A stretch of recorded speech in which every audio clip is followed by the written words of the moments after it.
And we are live. The four horsemen of the apocalypse back for another episode of Off Centered. Actually didn't think that Neo was going to make it here tonight because I thought he was going to be either driving or on a plane somewhere to Fanatics Fest, but turns out we caught him right before he ran out the door.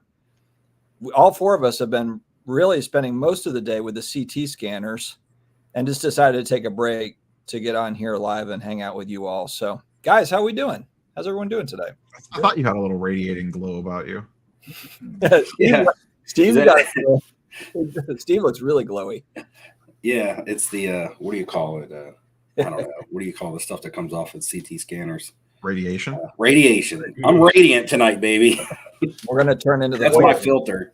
Get these gamma rays going. That's the new filter you use when you take photos. Radiant. Talatiga, what is going on? Josh P in the house. Hold on, Talatiga. Hold on, where's that at? Right here. I haven't seen him in so long. I know. I feel like, well, he said 2 weeks in a row made it. So, but I don't. I used to say Talatiga Ulufale when I used to say his name. I used to be like, I haven't seen him in a while. I feel like he's back. Maybe he wasn't in the chat last time. You dip, Daniel. You dip. All right, we got Zach Pierce in the house. He joined one of Neo's fantasy leagues. Put an auto draft, and I keep getting wide receivers. Neo sets that up. It's like a fair game. He's going to win, so he sets it up so that everyone else is going to lose. Now, Neo, is this flock? Is this a underdog? Yeah, best ball underdog. Oh, okay. So it's good that you keep getting wide receivers. If it was redraft home league, you might not want so many receivers. But I can't give you guys any hints or any clues because I have to spank that this year for the national giveaway. I can't wait to get started.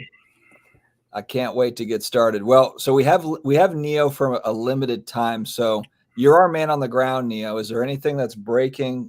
Obviously, you're not there yet. You're still in the house with the Sentinel robots. When are you leaving? Tomorrow morning. Okay. Yeah, I head out tomorrow morning. Are you like a kid in Christmas? You're like, God, are you going to wake up at like 4? Well, I got to go into work for a little bit in the morning before I head out, but I'm definitely glad I'm going. I know that I would be FOMOing the shit out of this if I didn't go. That was part of the reason why I was like, let me just buy the ticket, because if I don't, it's gonna be like what happened at the Cards HQ opening, where I was like, nope, I can't go. And then the week of, I was like trying to jump through all these hoops to pull it off last minute and couldn't end up doing it. And it would have been that all over again if I just didn't buy the ticket. Do you have FOMO, Dust? Like, or do any of you guys are like, yeah, why didn't I try to make this work? Or are you like, whatever? No, I mean, if I had the option, I would like to go to it for sure, but I've just got so much going on. Like my 11-year-old started volleyball. My youngest son started flag football again. We just had our first practice last night. We got my father-in-law flew in from Italy. Are you coaching? I'm not coaching this time. Oh, you lost your job. No, different league. Oh, okay. Different league, Steve. Different league. I was asked, and right now I'm just trying to see if I can kind of fly under the radar as like the assistant, like the special teams coordinator. I don't necessarily need to be the assistant head coach. The ass is ass. That's what we call it. Sounds like trying to get a free trophy. I'll just be the guy yelling on the sidelines. You guys are doing great. You're doing great. Don't be like a dance mom. Yeah. Yeah. So to answer Neo, I wish I could go. I just don't have the time frame. But what's interesting is the guy I work with is flying up there for Friday and spending the weekend in New York where his family is. He's actually going to the event on Saturday. He just picked a ticket up and was like, I got a hotel room and a flight today, and he's going. So it's pretty accessible, I guess, to go still. I actually had someone that owns a local shop DM me today, and he's like, what hotel do you recommend staying at? And I sent him a couple of the ones, and he's like, all right, I'm going. Like, I think a lot of people are last minute. Like, yeah. My buddy's like, screw it. I don't know if it's FOMO or like Michael Rubin. He just heard about it and he's already going up there and he likes cards. He doesn't even collect cards. His buddy collects more cards than him. But he's like, it's a 10-minute walk from my hotel. So he grabbed a ticket. I think his ticket was $60, he said. So he's going to go, and he said he'll shoot me some pictures and stuff like that. Last time we got accommodation recommendations from Neo, we ended up in the hood. So, did you have any problems at your house at all? No, I liked it. So where did I start? The Uber drivers kept saying it was the hood. To me, I was like, if I grew up here, I'd have felt rich. I was like, man, I grew up poor. Y'all come to Tampa, I'll take you to the hood, and you let me know how you feel about it. But we had like multiple Uber drivers say, man, you guys are in the bad part. And I'm like, wow. I was like, to me, this feels good. Like, as like if I was here as a kid, nobody around. It was really quiet. It was quiet. Yeah. It wasn't like there was a bunch of activity. There was nothing going on. It was fine. We left our cards in the car. We left the car unlocked. It was fine. Hey, a couple comments that we that we should address just super quick because we see people saying Ham is back. Hello, Ham. Announcement. Yeah. Did we make the announcement, Dustin? Go ahead, Steve. You can go ahead and say. We have the permanent fourth Ham Bone. Ham is now a permanent member of the live stream Off-Centered, which now we're not on. Look, we're a perfect square now, though. So we're not off-centered anymore. Dustin's China. Yep. No, I'm happy to be here. It's gonna be fun. We need to add 8 more. Oh, I see the card hunters in there. That was my alternate Wednesday guy. Yeah, but I don't think he's doing that anymore. He's got a new agenda going on. The card hunter is breaking cards. Do we know what the what's the new thing? How come? What's the girls' names again? Queens of Cards, I believe. Wait, when does this change from card hunter to the king of cards or the queen of cards? When does that change? It shouldn't be the king of queens of cards. The king of queens. There you go. Yeah, Ziggy, there's your new channel name. Neo, are you going to pick up the Robert Downey Jr. card? I'll get it one day. Yeah, buy Dustin's. They're out there. The ones with the 2008 inscription, not as much, but they're out there for sure. They're if I get I'm not like dead set on the inscription. I just want the card. I'm not bougie like Dustin. Yeah. Silver Stud. Dakota just kind of like stepped away. He was in the fantasy football league last year, but did he already have one? Yeah, that's what happened. Oh, okay. Well, I think I did not. Someone asked earlier. I did not win the drawing for the Cactus Jack box. I saw Jeff. I don't know anybody that did. I knew about 15 people that were entered to that, so it must be pretty limited. What is a Cactus Jack box? Only 1,000 boxes. It's just some con exclusive nonsense that means nothing. Oh, doesn't have anything to do with the wrestler? No. When I think of Cactus Jack, I think of Mick What's the Consequences, New Mexico. I forgot the guy's name that it's based off of. Travis Scott. Yeah. Okay. Yeah.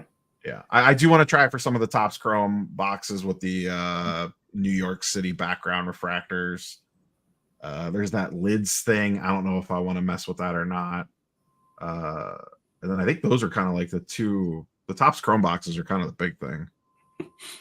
Ham looks like X-Pac. I've said this over and over again. In fact, 100%.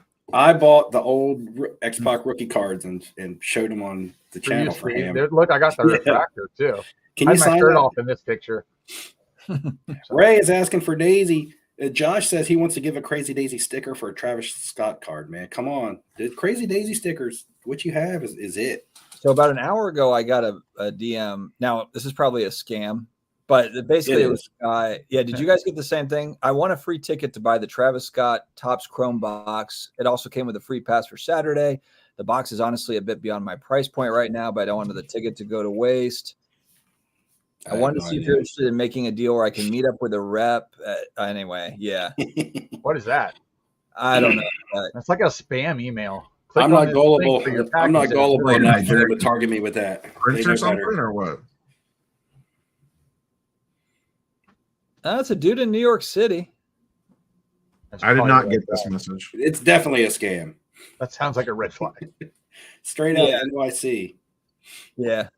I mean, it looks like a legit account, but yeah, I'll pass on it. Anyway, reach out to me, anybody, if you want to look at this thing. I have no idea what it is. All right, Dakota Sports Cards Anonymous. Now he's like Kevin Costner in Yellowstone. He just lives on the land, and he's off of YouTube. Is he going to be in the fantasy league again this year or no? No, he's not. He's already said he won't. Okay. Well, I mean, it's sort of a I mean, I would have to like go out of my way to like hunt him down. I'll message him on Discord. I mean, he only checks it like once a week, but whatever. Yeah, I mean, if he's checking that once a week, how often is he going to check a fantasy football league? I don't know. He might just creep back in. The answer is no. Okay. He's off the grid. He doesn't even have internet these days, I don't think. What I do want to do, because Neo mentioned this in the last live stream, I think it's a really good idea because I've gotten a lot of viewers that want to be in the league, and they're like, "Oh, I'll give you a really good donation if I can be in the league." And I can't. It's not fair if I just say, "Okay, you can be in the league," and none of my other viewers can be. You know what I mean? So I might auction off one of those teams, and just start the opening bid at what the regular buy-in rate is. And if there's somebody that wants to be in worse than what the actual buy-in is, then we'll just auction it off. And if it only goes for the normal buy-in, then whoever is the first person to bid will get it. Just do it on our next off center. Just let anyone know that wants to do it, and then just run it. Yeah. For like, set a clock for 5 minutes or something, and people can bid in the chat. I was thinking about that, but how close will the next off center be to the actual draft? That's a good. I want to give question. them enough time. A week before. What, the next off center is going to be in the. Yeah, it'll be like 5 days before. That's more than 5 days before. Do you think that's enough? You don't need that much time to prepare for a fantasy football draft. Not necessarily prepare. You should already be prepared if you draft any fantasy. You know, I mean, they should know if they're bidding on it when the draft. Like, they have to be able to make the draft. but you have to be available. Like, you know. Well, they're not going to bid. They're not going to spend money on it if they're not available. Yeah, but they might want to make themselves available. Well, then they could do that if they win the auction.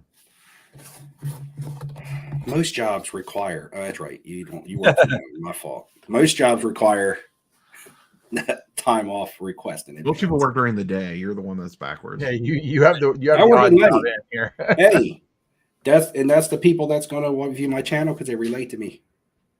Well, why don't you make it in the morning? Steve, you haven't made a video in 3 weeks since the National, so why don't you? I have enough video to make multiple videos. I just got to edit them. Put them. No, just together. tie it into that. Tie it into like Oh, your well. comment section or whatever. I'll mention it. Yeah, I'll mention it in the video and stuff like that for sure. Yeah, I'm just my saying. videos are all over the place. I'm just saying, if you pick someone before the next off center, they've got more time. Or I mean, this is going to be a radical concept. You have your own Radical. channel you can go live on whenever you want to. Yeah, Oh, remember so I Steve? leave, but you Steve on guys were. Monday nights. Remember You Steve? guys were. Yeah, Monday nights. Yeah. Yeah, Monday nights used to be the So Monday go nights were live, the just go. tell everyone, like, do a video and say, hey, anyone that wants in, I'm going to do a live auction next Monday, and here's the time, and fire away. Yeah, I could, but like, Yeah. but you because you, yeah, No. yeah, but you talked about FOMO of not going to the Fanatics Fest, and you never even asked me if I had FOMO. Well, we're supposed to about go that. around the horn, and it just stopped because you guys started Yep, talking. the horn stopped on you, but Go ahead, Steve. Yeah. No, I'm going. guys, I leave for Europe Monday. Oh, Yeah, What does you that have to guys do with forgot. Fanatics Fest? I'll be in Budapest Monday. you better get And a I won't be video. back, and I won't be back for like till September. Do they not have internet in Budapest? They Not do. But I live. don't know. I don't know how it's gonna. I don't know how it'll be. Okay. You need to go Monday night. So you're live. not going to be on the next off center anyway to do the auction. No, I might be live from whatever country I'm in. Budapest Hotel. I just don't know. Special. Cause see, I'll probably either be on I probably won't be on a Wi-Fi because for $10 a day I get international service wherever I'm at, right? So, you know, but I don't know how good it'll be because if I try to stream, I used to go stream from my phone, but if I have more than like 2 people, my phone lags. Remember when I tried to do Hobby Palooza with you guys and I was lagging behind? I was streaming from my phone that day. So when I stream from my desktop with my actual landline or my Ethernet cable and stuff, I'm smooth. But if I'm on a Wi-Fi or a 5G, I don't know how glitchy or how much of a delay it'll be on. And especially being in a country or a city that I've never been to before. So, you know, I'll try to pop on, which would be cool because what day of the week is that? I don't Or know, what's the you're actual gonna date be in of like a that? weird time zone situation where you might be a whole Oh day. yeah, I'll be 6 hours ahead of you guys. Yeah, so just join us at 2 a.m. I probably will. or I'll 3 be a.m. I'm not going to sleep, baby. I'm going to be in Europe. I'll be for live like from 12 some days, massage parlor. 12 days awake. From the hostel. From the Yeah. hostel. in the middle of Maybe the it's night. some massage Oh, parlor. let the hate rain, boys. Let it rain. That's all right. I got a hefty umbrella. Basically, what you're saying is you want that? us to run the auction is what you're trying to pawn off, but we're not going to do. No. I don't want you guys to run the auction. What's his top Chrome Okay. Olympic set? I know about the Olympic cards that Top Now is coming out with. Ham's Look at trying to. him trying to get back to chat. I know you're trying to talk about cards, man. What are The you doing? 28th. I'm The sleeving up 28th. cards right now. Check out this David Robinson. Damn. That's a I'll be classic. I'll be in Prague on the 28th, the Czech Republic. Huh. So the 28th is Well, the hopefully next. you go live from Prague. That would be cool. Yeah, it would be cool. I mean, I would love to. Don't get me wrong. All right, so we're I not going to just don't see know how it's going to be. we're not going to see Steve until the 3rd for that draft. For the draft. That's what it comes down to. No, I'm going to definitely try to be there. I'm also shooting. I've already looked up. I've also looked up sports to see if there's any LCSs in these cities that I'm going to, and some of them do. So I'm going to try to shoot some sort of sports card content from over there too. Make sure you ask before you start videotaping to get shot or something. Come on, man. Why am I going to get shot? They probably know me, man. I'm probably going to walk in there and they're going to be like, flipping Steve, yeah. Is that how they talk there? Yeah. Well, in Vienna they do.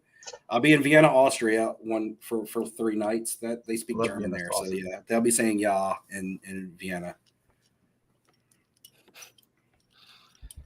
Yeah, probably Pokemon cards and soccer stickers. That's what I'm thinking. Hockey, from what because I've looked up some of the sports cards. I've looked up some of the stores to see if there are stores that I can get to or whatever, and they do a lot of hockey and soccer. Yeah, that would be correct. But yeah, I see a lot of like hockey. Brett S. They are Central Europe. If you call people in Czech Republic Central Europe or Eastern Europe, they get mad. I don't know why. You gonna take any cards to move over there? I guess Eastern Europe is considered like more poverty, like because the way that Hollywood depicts them to be in like movies. Am I going to what? Take any cards to try and sell over there? That might be more demographically. I don't sell cards anymore, guys. I told you I quit the hobby. Oh, you quit that. Well, this is kind of the usual Steve. Like he goes through hibernation after the national. Yeah, except I hibernate in the summer. So it's different. Man, I just got so much to do, man. You know, I try to do stuff myself as opposed to pay people to do other things for me, like landscaping and building fences and such. So it's like, speaking of the fence, Fritzy just popped a board off of the fence trying to fight the dog next door. For real? So now I had the whole conversation with the wife, like, hey, you know, Brad had said, her husband's name is Brad, that, you know, you guys would pay for half to fix the fence because we share the fence. She was like, yeah, it's all good, because her dog's basically just been like bashing the fence. So anyway,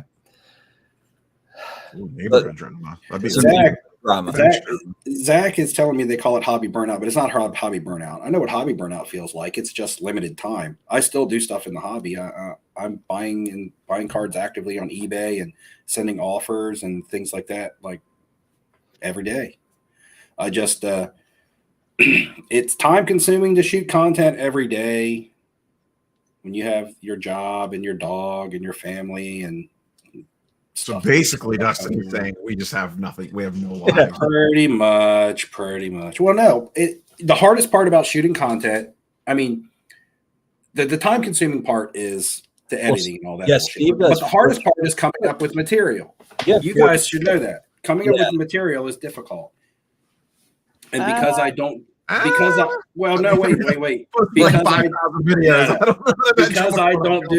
I don't do news stories and things like that. Right. Yeah. I don't have, I could do a video 5 times on CT scanners. That's not what I do. Right. So I'm not going to change my style of content just to put out content. So when I find stuff like the National was easy, content came every day. It just came organically and easily, and I was able to shoot content. You know, when I'm buying and selling and flipping a lot and grading cards, which I am, I'm evaluating and grading cards, but I can't, those videos just get redundant. So, I know everybody wants to see Daisy. Maybe I'll just put up a 30-second YouTube short of Daisy, and that'll get more views than all my National videos combined anyway. Where's Daisy right now? Right. Just make Daisy her own channel. No. I need her for my channel. Well, you get the crossover appeal, though, because her channel will get bigger than yours. That's what I'm afraid of. There's nothing to be afraid of. That would absolutely No, I'm just kidding. I know. Yeah, you're using Daisy. Daisy's kind of like convenient now, but you want to keep her at bay, though. You don't want her to get too big. Do you know how much that little dog helped raise for the national giveaway? Good Lord.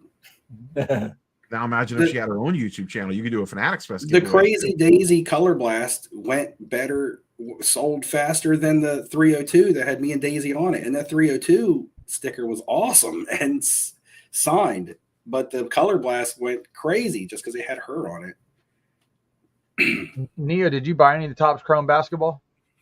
I got 2 boxes. What about the composite football? I got 1 box. I didn't get any of the basketball because I didn't even know it was dropping at the time. And then I got 2 of the composite footballs, just because I really liked the auto checklist on that with the amount of vets in it that were pretty good. My issue, Brendan, I think, because yes, it's unlicensed and the logos and the seals, and I understand that part, but I think it's more to do with just even if it was licensed, it's just the basic fact of, are you getting what are the odds that you're going to get your money out of the box? You know, I know for like Panini Optic, it's $800 a box. So people are like, hey, that's $800 a box. This is $250 or $3 or $4 or whatever. It's less. But even like with those Optic footballs, I mean, you know, like Neo, you had talked about, I think, what'd you say, like a PSA 10 Optic Hollow CJ Stroud, which is probably one of the better hits that you're going to find, is like a $500 card in a PSA 10. Yeah, if you don't have it downtown, you're basically getting smoked. So if you don't get downtown. Is that still true? Yeah, yeah, unfortunately. Because I call it downtown's just got flooded. Well, yeah. But they're not numbered unless they're gold or better. So that we don't know how many they actually printed. I'm sure they printed more this year than ever before. You could always take the tinfoil hat side of that downtown mass production also, because what is the most Fanatics had to get a Wemby auto out through Topps, and this is just the easiest way to do it, because at that point, I believe that's going to be his flagship rookie at the end of the day. Because unless they come out with a different Topps product, that's going to be the only other one to rival it is the first Bowman one. Yeah, and if you're always going to go to the Topps over Bowman, so I mean, you know, what they had to do. We're in uncharted waters here. We really don't know the answer to that question. I think I do. I'm a 90% that I'd want the Topps over the Bowman any day of the week. I mean, especially since the card looks good. It does look good. It's a good looking card for unlicensed. Who's everyone's favorite NBA player going into the season? Are you talking about for cards or just to watch, Brad? Every Cleveland Cavalier. I like watching. Say Luka. I just like watching. Yeah, really. Is it just to like somebody or for investment purposes? I'd pick somebody that's down. You can't say the I word in sports cards. Yes, I can, because that's all I do. I like watching Luka. Zion. I have a 2-row here. One side's all Zion. Zion. That's what I got. I got Zion and Ja. So I got Zion. Not Zion from like investment or flipping purposes, but Zion just because I feel like right now he's still kind of like the Mike Tyson of the NBA, where you want to see what's going to happen. It does if he's doing bad, if he's injured, you still want to know what is going to happen with Zion, and eventually that'll probably fade out. Both those guys are a massive toss-up at this point because we don't know what's going to happen with either one of them. Right. I mean, he was playing really, really good down the stretch as they were pushing towards the playoffs last year. So again, will he ever stay healthy for a full season? I'm not sure. I don't think so. Probably not. Even if it's just a 2-week stint out. Well, I don't know if he'll ever play like a full season. Isn't the NBA still kind of doing that managing time type thing now? Managing minutes. The cream puff league anyway. Yeah, I don't watch much basketball anyway. So from a watching standpoint, I think the last year it's gotten a bit better. Clark. It's gotten more competitive in certain WNBA included times. No, nothing about the WNBA. I like watching Caitlin Clark because honestly, like her shooting, but her passing is elite compared to the rest of the league. Like if you watch WNBA basketball, there's some good scores and that sort of stuff. But I mean, like nobody distributes the way that she does that I've seen anyway. I don't know. Maybe I missed it, but she's definitely top 5 passer in the league. Yeah. Rookie. Any new pickups from Ray? I think I've shown all my newest pickups. Not since the National. I bought a massive collection that I've been going through, so I picked up a lot of stuff, but I'm buying it to sell it. Yes, I bought one card since the National that I remember off the top of my head anyway. That was another, just like the one I bought at the National, but it was a second of a Liv Morgan rookie auto from NXT. It's a wrestling card. And I've made an offer, like 3 offers on another wrestling card that I want for my personal collection, but the person won't come down to my offer. And it's a Panini redemption. So I'm a little bit scared to go out for it because it's not the actual card. So what if I buy the redemption and then it's not, because it's a PC card, if they end up not fulfilling the redemption, then I'm stuck with whatever Panini decides to give me. Now it's only $250. Actually, they just lowered the price. It's a $220 card if I wanted to pay them outright. I'd like to pay them like $180, right? But I don't know if I'll get to. So I did bid on one of those Joey Chestnuts, like I saw at the National, the infamous Joey Chestnut card that none of us could buy, and I lost it at auction. And it went for $210, I believe. I was watching that, Steve. Oh, were you? I was like, I know Steve's bidding on this. I was like, I don't want to bid against Steve. And I offered him $220 for the one at the National, but the one at the National was the 2008. This one was the 2012, maybe. But it wasn't numbered to 10? It was a serial numbered out of 10 where they redid them for the 10th anniversary of Allen and Ginter. Yeah. The 2008 is actually the first one. So even though this one was going to be numbered out of 10, I still kind of like the original 2008 one. I would still pay a little bit more for that one, but not double comps, right? Yeah, no. Like they wanted at the National. Can't do that. Evening, Justin. And we got Orlando, too. What's up? What's up, Orlando? Brad Noble, who is your guy's PC? How did you get to that player or team? For me, it's Drew Brees. I'm a diehard New Orleans Saints fan since I was 6.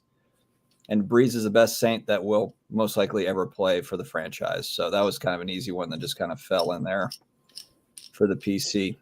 He's my main PC player. Yeah, I PC specific Buccaneer Hall of Famers, and one that's not a Hall of Fame yet, which is Allstott. Should be a Hall of Famer, but whatever.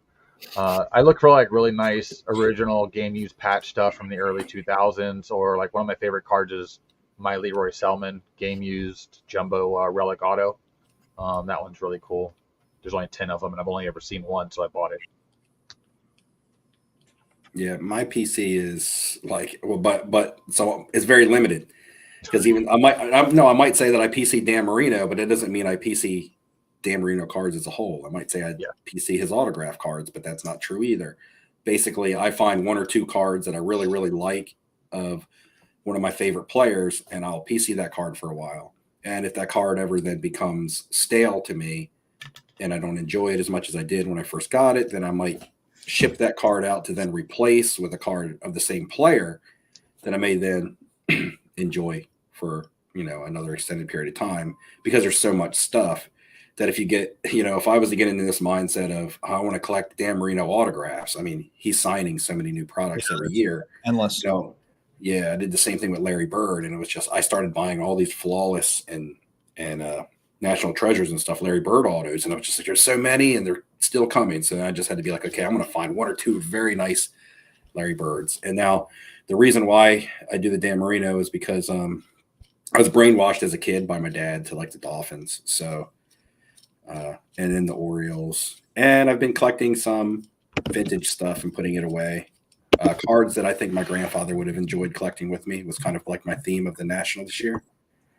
And so kind of going down that road. The Jimmy Fox rookie was added to the PC this year for my grandfather's purposes.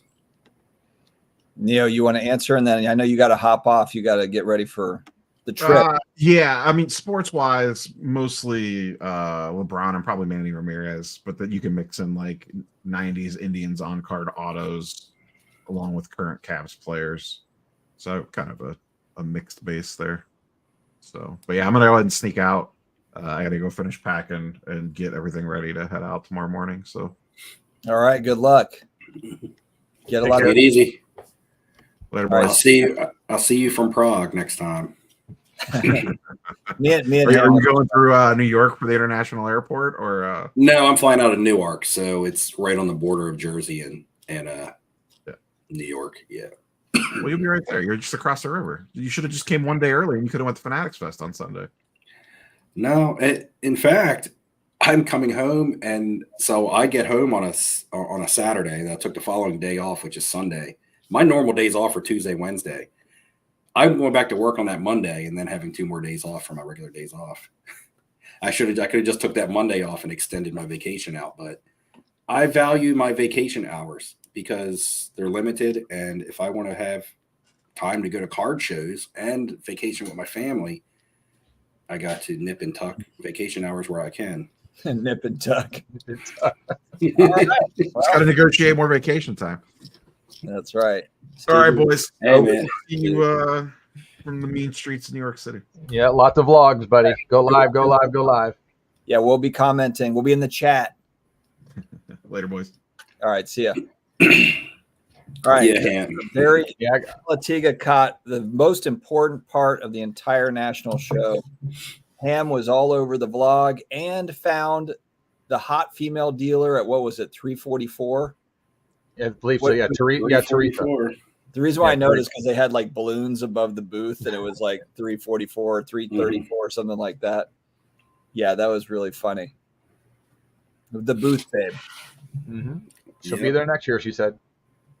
Yeah, Ham made friends, so stay tuned. They're on a first name basis. You're gonna hang with us next year. So you can go out to eat with us. They're on a first name basis now already, man. Ham didn't waste any time. Was it too obnoxious to wear a shirt that says Steve on it super big? No, I actually like it. So it's basically like it says is it trying to mimic a beer? Yeah, basically? but it says "will do it," so it says Steve will do it. So it's kind of like along the lines of I never have any free time because it's like, oh, Steve will do it. Steve will do it. All right, I'm caught up on chat. So here we are. Oh man, we must not have many viewers tonight. Yeah, oof. Looks like people had more to do than watch us goof around here on. Well, I want to. We talked about my Monday live streams, and my Monday live streams are always really good and pretty full. Yeah. And one of the things that I really like to focus on was interacting with chat. Now I know tonight, I guess we're behind, or chat is not a lot of chat, but basically I had no talking points, and I just went in and let chat create the talking points. I will say though, back in 2020 and 2021, there was a lot more chatter, way more. And you remember, well, actually, if I think back to that time, it was a lot more about like which players, which cards. The flipping was way faster, and there was a lot more action, a lot more chatter, just about like what everybody was doing, and it was fun. It was fun. You get a lot of questions about what you thought about players and stuff. We got, not only do we have Talatiga, but we've got Hockey 99. Here's another one that I haven't seen pop on that often. I don't often, sometimes. Yeah, I don't often buy sealed wax. I don't care about the CT scanner thing. At the end of the day, it's only going to affect certain cards within a certain time frame. I've always been under the impression, rip it all open, because all that stuff's hidden in all those boxes. We don't know what's there. If you want to scan it to figure it out so you can sell it or open it, I just think you're going to get more product that gets either sold or opened from this. I don't think as many people are going to hold specific, especially things that are $10,000, $20,000 a box, because you're just praying that 1% of that specific card's in a box. Just scan it and figure it out, and if not, blow the damn thing out. I'll be honest. If I had expensive boxes right now, I'd probably send them to auction. To be honest, I feel like I'm just like maybe I'm just like overly paranoid. But now people are like not bidding because they think things are scanned and people are offloading them. It's almost like, do you scan it and say there is one of these in here? We don't know the condition. The condition is still an issue. Yeah, I saw boxes are still selling pretty strong. I guess it probably depends on what it is. Like I saw an 86 Fleer box that sold at like, the usual price. But I think they said though that like regular cardboard, vintage type stuff that doesn't have any gloss is really tough to read. They can still read it though, but they can still read it. Oh, they can? Yeah, they can still read it. Yep. That's not a problem. But like if you have a Fleer metal that you're looking for a PMG, right? Yeah, a $25,000 single box. Yeah, go scan it. If you think there's a Jordan in there, why not? Yeah, I would buy $1 million card after that. I feel like I'd get rid of it. I just like move off of all of it. I just feel like people would be so scared to touch stuff like that. I don't know. To me, without like giving any big explanation or anything, without why I think this, I just think that this whole scanning of wax is like one of the worst things ever to happen in the hobby. Yep. I know there's been lots of scams and money scams and trimming card scams and grading card scams and things like that. This, to me, the root of the hobby has always been kind of wax, right? And I mean, I don't buy and I don't participate in breaks. I don't buy wax. When I was younger and wax was affordable and I was a kid, but that was the excitement of opening wax. Yeah. But even as somebody that doesn't participate in what I just mentioned, I feel like this is terrible. Like it'll affect everybody, even the people that don't buy and sell sealed wax or people who don't break wax. It'll affect them because it'll be a big ripple effect across the hobby. I don't really want to just give all my thoughts on it, but my basic thought is that it's just terrible. Yeah. Like, I don't want to say how I think it's a ripple effect and things like that. People can figure that out for themselves. We're all free thinking, but I feel like welcome, Ziggy. It's the worst. Keep it going, Steve. But Ziggy, is the Queen of Cards going to be part of the Tuesday and Friday shout outs? That would actually be kind of fun. It's $25 off a break for your first one on any team. That's not a bad deal, to be honest with you. Reach out to me for rates. We can talk about the Tuesday, Friday talk about rates. We can get the girls on. They want to come on the chat. Yeah, I don't see though. How many girls is it, Ham? I think I've seen 4. 4 or 5. How many girls you got in the pen? I'm trying to figure out how does everybody make money on that. I don't know. Ziggy, you're gonna have to share how that works, because I just don't see it. It seems like it's like too many people. Well, I believe the girls are all in Vegas, and you can rent girls for anything in Vegas. So. No, I mean they make money. Like I don't know. I'd be curious to see how those numbers break down. I'd be curious too. I don't really know how it works when you're going at it the direction they're going at it as well too. I'm not against what they're doing because it's obviously a target. It really is at the end of the day. But it's just like my thing with like the scanning of boxes is when that original post came out, that was directed directly at Panini. That post, they were tagged in it. So like, was he uncovering this is what they do to find hits and product and then pull? To that point, that stuff's never getting out into the regular public.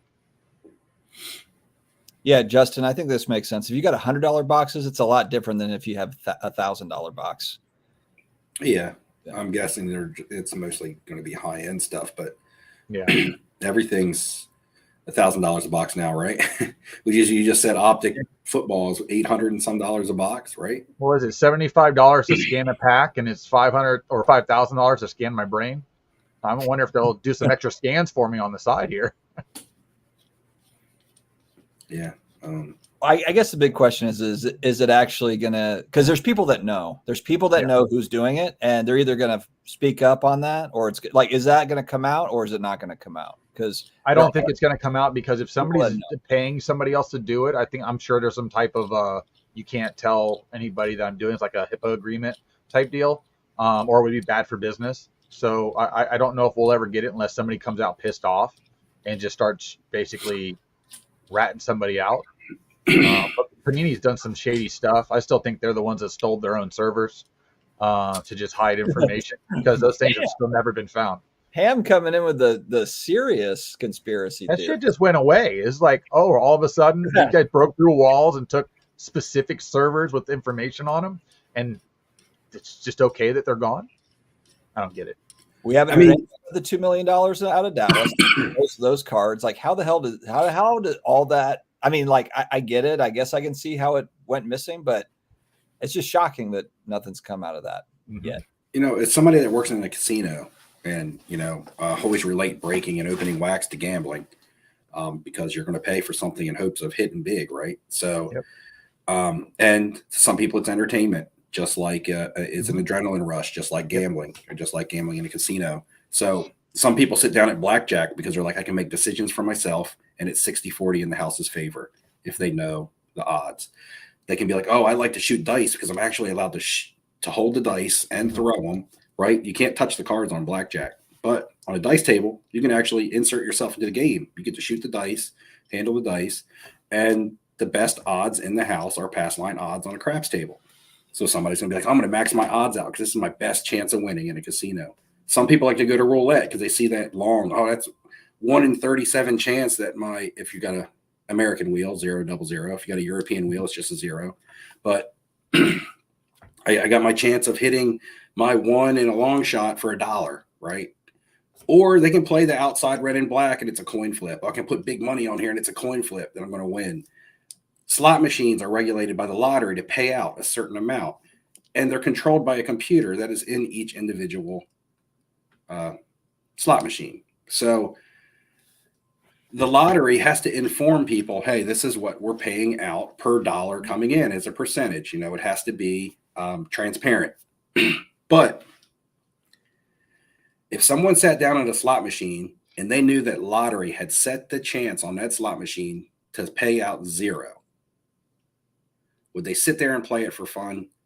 Or would they go to a machine where they thought they had a chance to win? And when I think about that, taking away someone's odds, if I told someone, oh, we're not going to pay you 3-2 on blackjack anymore, we're going to pay you 6-5. Okay. Now their chance of beating the house drops from 60-40 to like 80-20.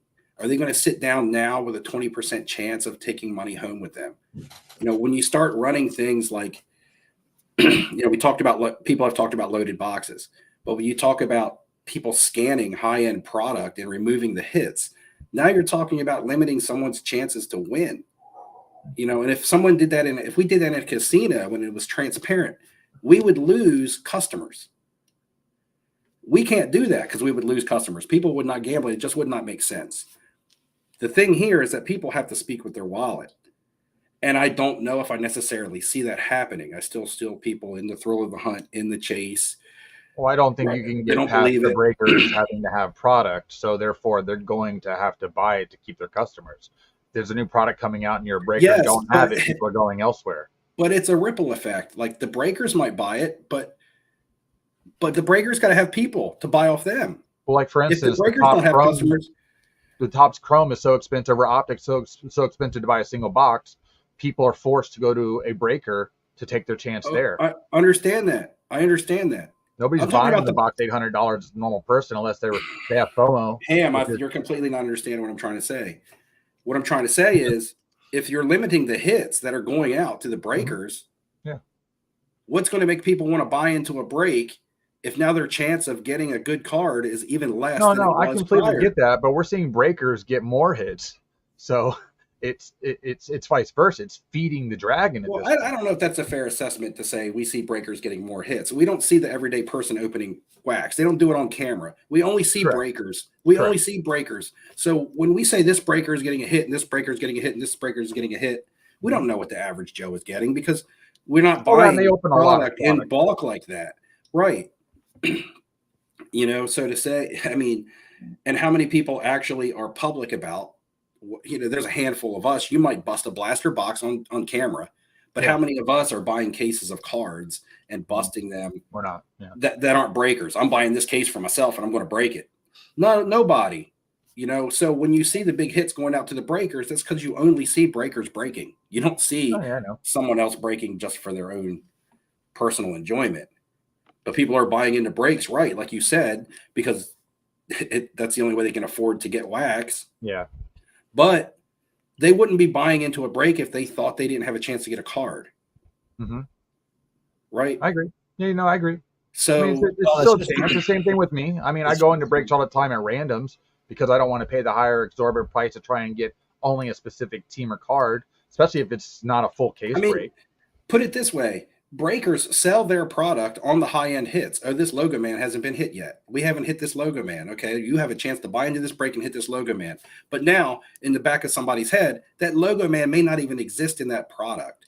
It may be advertised as being in that product, but it may either be pulled, hit, put away. The other part is okay. You know where the big ones are. You open those last, or you open those. So you sell off all of your inventory. And then kind of towards the end, it's like, oh my God, we got this massive hit at the end. What a shot. Yeah, that's the other thing. You could do it like that because a lot of times, and this also strengthens my argument, because a lot of times when the big hits come out of a product, that product kind of loses its flavor. The prices go down, you know, the break prices go down and things like that as the big cards come out. So that just goes to show you that what if the big, in the back of somebody's mind, they may now have the belief that, well, the big cards are already out. Oh, they don't have to see them broken on camera now to know that they're out. But in the back of their mind, they'd be like, well, the good cards are already out. These boxes are scanned and the good cards are gone. Well, I mean, why am I going to pay this much now? If what we still don't have, the Luka 1/1 Black Finite, that's never surfaced. The Seth Curry Superfractor out of Topps has never surfaced. There's cards that are probably sitting in boxes people are too afraid to open, and nobody's willing to spend the money to open it. Have they not it for $150? Here's the thing, though: have they not surfaced? Are you 100% sure of that? Correct, that we know of.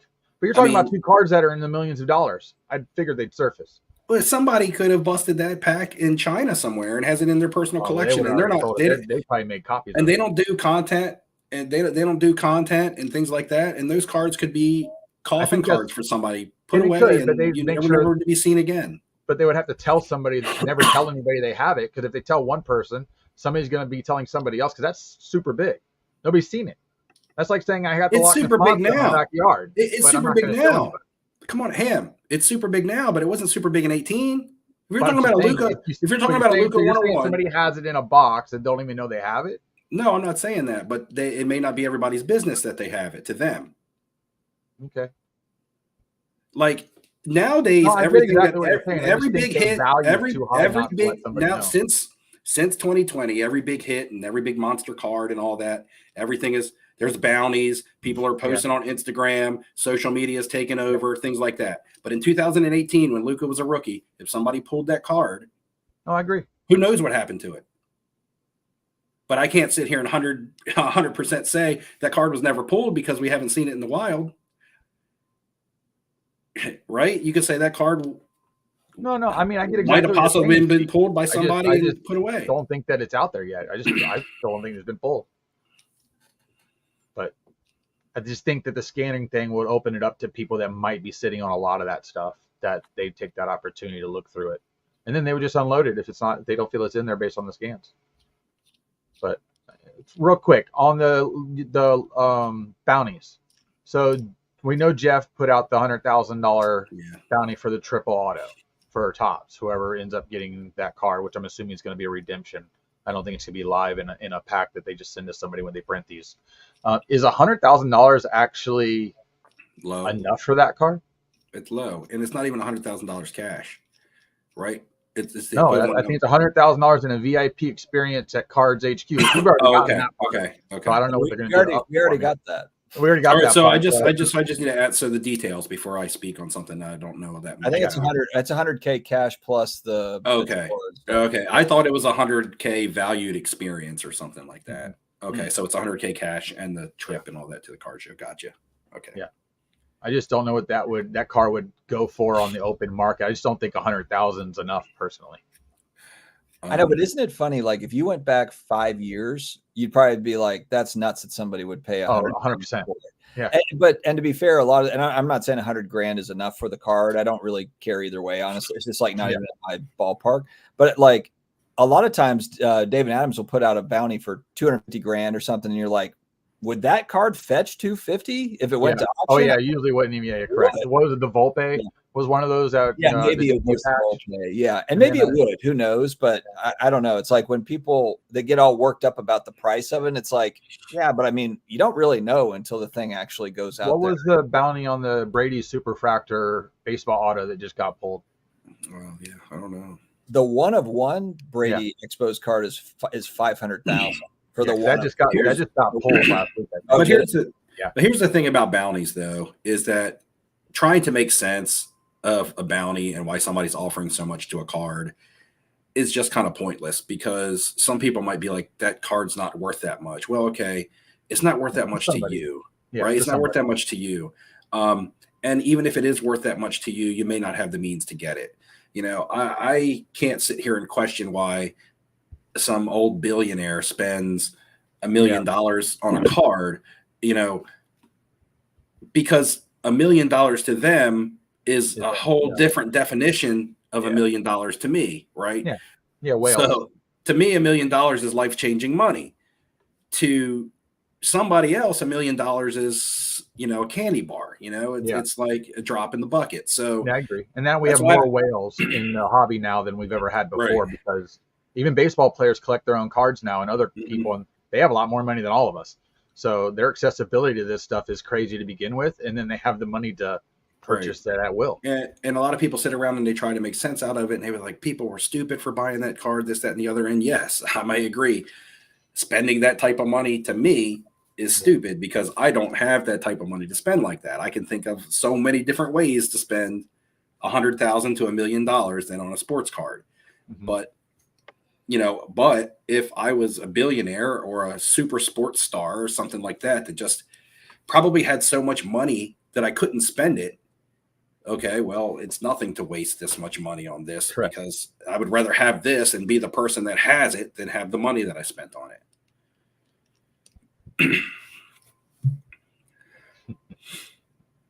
Jeff will make you a grilled cheese. What's up, Jordan Hudson? Sammy Rue is in the house. He says backyard will probably get that. Backyard. Well, Backyard called their shot. On, I sent I'm telling you, Yeah. if they pull that card out of there, that's well, no. scanned. Like, There's on no that way post, around it. On that post, I wrote like CT scanned ? Uh-huh. And I did, and they didn't respond to it. But basically, it was like they had all these boxes, whatever, stacked up, and then Cases, or cases. And now one of them they had written, what was the card? It was a huge card. It was a Stroud 1 of 1. Some sort of like Stroud yeah. 101 or whatever. But it was written on the side of the case, and the guy was like, make sure to tune in because we're pulling out that card out of that case. Yeah. And they do a great job of, doing the marketing bit and whatever. Yep. But if they actually pull that card with all the CT scanning stuff going on, it's like out of that box, like it's no longer a coincidence anymore at that point. They shut the door to that. Keep on. And the funny part though is that I know what a lot of people do is just say like, all right, well, these guys have got all the big cards, so we need to buy from Backyard. That must be what people do. That's the selling point. Yeah. They're staying in business. It's not like people are boycotting them. So that must be what they're doing is like, hey, they these had guys a big line at the National. Yeah, they're getting the loaded boxes or whatever. Like people are just going to go buy from them because they're like, hey, they're pulling stuff. So whatever.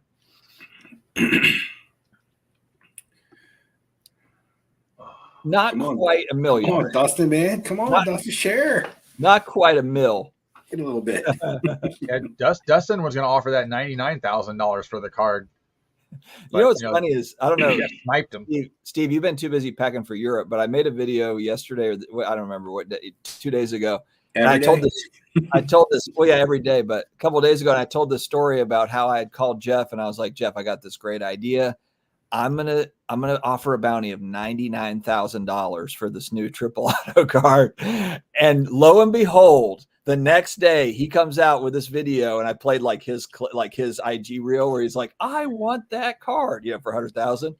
And people in the chat thought it was, and I guess I should have said like, just kidding, or all kidding aside or whatever. I guess I was too dry in my delivery. People thought that I was actually serious, that Jeff had me with $100,000 over my neck. Like, guys, you can't joke like that, man. You can't joke like that. Dude, I had like dumb clips mixed in and everything, and apparently, I don't know, it wasn't jokey enough. I don't know. Well, you've been buying all that high-end stuff lately, so they're just probably assuming you got unlimited funds at this point. Well, my high end is like $5,000. My high end is not 100 or even not even in the same galaxy as that stuff. So I see a comment. Yeah, this one. And then Justin answers him, but this is a 2020, 2021 comment right here. Like this is chat from 2020. Yeah. I mean, I guess it depends on your definition of increase in value. Like you talking, I still think they're still. You talking 5%, or are you talking about doubling? I honestly don't think so. I think they're stagnant.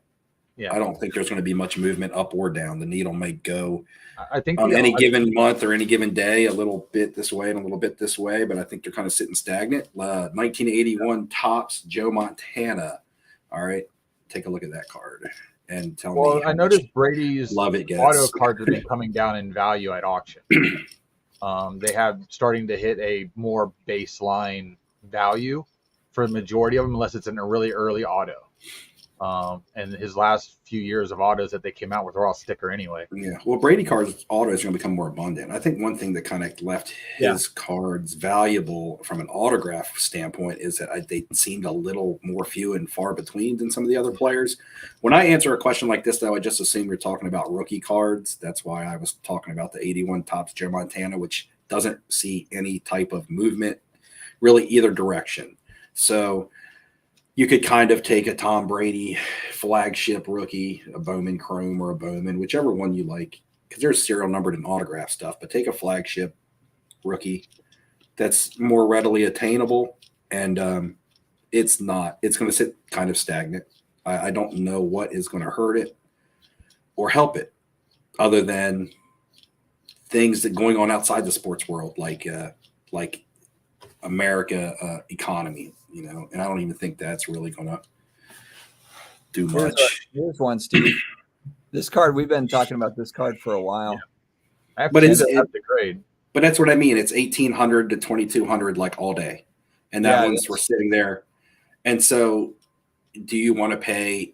This card already falls into the eye appeal debate because I see some people and the slab that it's in.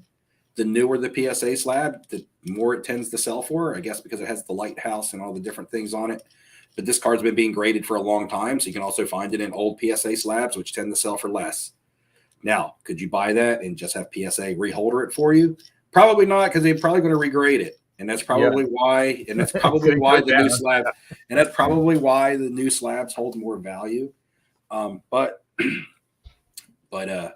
because this is a card that I've been in the market for. You guys know that. I've looked at this card multiple times, and I've seen them as low as 1,600 that I saw in Atlanta, but it was in an older slab. It was in an older slab, and I've seen them as high as like 2,100 because they had like an extra, hey, this is PWCC gold or whatever, when they put an extra graded evaluation on it from a third party. What's the BGS 9.5 of that go for? The BGS 9.5s, I don't know, but I saw the BGS 9 at the National that I was looking at, remember, and it was closer to like 1,100 they had it stickered at, but I still believe it's more like a $900 card. So here's one of the two that I have that I want. This is the better one of the two that I want to get graded. To me, it's no less than an 8 and possibly a 9. So if that graded a 9, I would just keep the card. I'll bet this one's a little more off-center. I'll bet you $20 it's going to come back a 7. Justin, this one would be a 7. This is a 7. But if compared them together in person, this one just easily outshines it. Corners, edges, centering, just surfaces. There's nothing wrong. These are the two I pulled out of packs way back in the day during the pandemic when I bought some stuff off of the marketplace. Justin says Brady has future nostalgia and records. In my book, it's hard to go wrong. I get that, but the question was, do you think they'll go up soon? Nostalgia is a word I don't relate to soon. Nostalgia is a word with Brady is he's going to touch the wrong person the wrong way, and they're going to sue him. And it's going to ruin how people look at him. When do we get nostalgic? 15, 20 years from the point that we're feeling nostalgia from? I'm not really sure. I was going back and buying stuff that I couldn't buy when I was 20. I found it. Even when I was 18. You got the Tua? You found it. Not Tua, not Dolphins Tua. The Hawk Tua card for the National. Found it. Bush Leaguers. Hawk Tua. Is that your best female card, Dustin? Probably. I don't have many female cards. So, yeah, that's Liv Morgan. a good one. It's a good one. Oh, look at that. She's close. Jenny McCarthy. Oh, Jenny McCarthy back in. Look at that.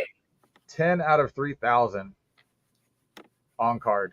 Dustin will be looking for one of those. Like, don't anybody tell Dustin what your Grail card is. He'll go out and buy it out from under you. And Neo didn't get a chance to talk about that. Somebody asked about it in the chat. Neo talked about it just in his own video. No, it's painful. I have a question about that card. Talk about. Sorry, guys, I'm a little bit under the weather. About that card. Was that card on your radar pre-national? Yeah. Oh, it was? Okay, because I heard Neo talking about it and telling us about it. And at the national, it didn't sound as if it was. Like, I felt like you were more like curious. But no, I was already bidding on that card. That's what I took in that video that I made about it. No, I had bids out on one. On that one. Because you were asking Neo what they normally go for and things like that. So I kind of thought that maybe you hadn't done a lot of looking into it. I was just flying under the radar, man, like a stealth bomb. Damn. Like a stealth bomb. Yeah, I've known about it. That's one of those cards though where I've just like never thought that would kind of fall into the bucket. You know, like that's the real reason Neo's not on live stream tonight. You know that, right? He's still reeling a little bit. That's okay. You know, we all take my L's too at times. It happens now. That card's not mega rare. You can get one right now on eBay if you want one. It's not mega rare. You got to pay $1 million for it. No, they're on eBay for. I think there's a nice copy for like 7,500 OBO. So it doesn't have the inscription though. The Ryan Reynolds X-Men Origins card from Topps, where he's like the original, like the first time they attempted like a Deadpool. They didn't call him Deadpool, but if you read the comic books, you knew who he was. That one in a BGS 9510 on it just went for like 3,500 or something at auction. Yeah, I know that's a tough one to even find. Yeah. Well, Ryan Reynolds kind of ascending now that this movie's done so well. Now it's like he's one of these like goats, like these Marvel goats. Robert Downey Jr., Hugh Jackman, and Ryan Reynolds are going to be the guys. Have either of y'all saw or seen Deadpool yet? I haven't seen it yet. Yeah, I have. I saw it. Okay. Yeah, I haven't seen it yet. Yeah, I saw it. So here's the thing is Reynolds is funny and all that stuff, but I almost felt like it was too much. Like I wish that they had focused more on like the story part. It's good and everything and whatever, but it's just like all the banter is all the sidebar stuff.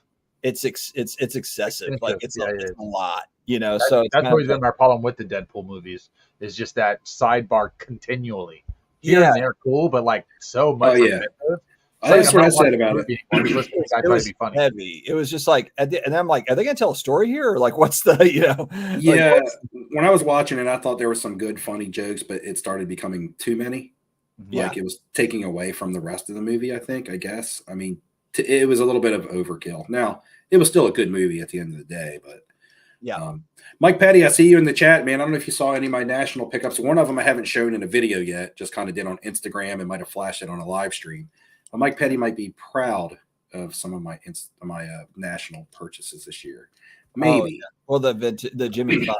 I don't have a 52 mantle. I don't have a 52 mantle, but hey. I think I have a reprint of the 52 mantle. Oh, yeah. Yeah, Mike gets real fired up. If it's not vintage, then he gets real fired up about it. There's probably some good stuff, newer stuff that he might like. No, I don't think so. I really don't. No, like if it's not Ty Cobb, right? What does Mike Petty say? If it's not Ty Cobb, if it's not Babe Ruth, not interested. I'd love a nice Babe Ruth card from his playing days. I can't get to one. Like I've been going to. I want a nice Luke Gowdy. I want the batting stance one. That I think it's one of the 33 Gowdy cards. There's 4, right? And I don't have mantle. Not the portrait, but the other one. I don't have any mantle, and I really would like the 51 Bowman. I know a 52 Topps is just not going to happen for me, but to be able to, to still be able to say that I have a mantle rookie, you know, that sounds cool, right? Yeah. And I still think the mantle rookie is affordable for what it is, to be honest with you. You know what though? It's gone up quite a bit over the last 6 months. I think a lot of people have been saying the same thing. Like, why is this so much cheaper than 52 Topps? It's gone up since I got my maze, because when I got my 51 Bowman maze, I was looking at the mantles because the maze was starting to go up and surpass the 52 Topps. Remember, because I was looking at a 52 Topps and I was like, well, I want to, you know, to be able to say I got a 52 Topps, to people who don't know sports cards, that's kind of a lot to say to them, and for them to understand, you got to explain. But to say, hey, I have a Willie Mays rookie card, they kind of will understand that a lot easier. Like my dad, for instance. My dad doesn't do sports cards, but if I said, hey, I got a 52 Topps Willie Mays, he would be like, well, what kind of card is that?